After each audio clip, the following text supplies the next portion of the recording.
Afternoon, ladies and gents, welcome back to another video of the one and only Suman makeup, and today we're going to show you how to make cooked berries. Now I know it's been 7 months since the last video, but today we're going to make it a nice easy tutorial for you. First you're going to need some strawberries, blueberries, raspberries and a dash of blackberries.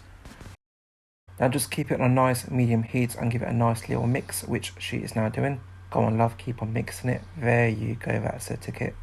And you just leave it on a cooker for about roughly 2 minutes, and once again give it a nice little mix again. Like I say, the more you mix, the more exercise for your wrist.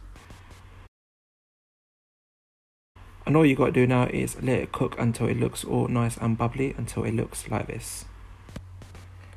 After that, you're going to add 1 teaspoon of caster sugar, and once again give it a nice little mix. Like that.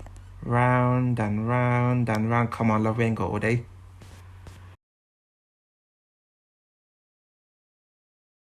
And there you have it. This is what it should look like in the end. All you got to do now is serve it into a bowl and leave it inside the fridge.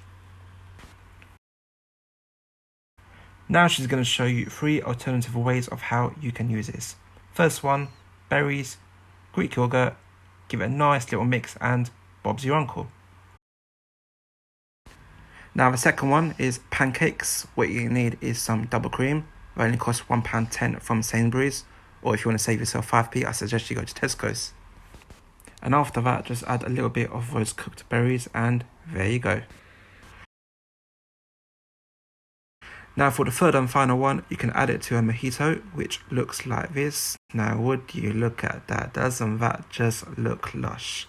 But for that, you're going to have to be a little bit more patient and wait for the next upload.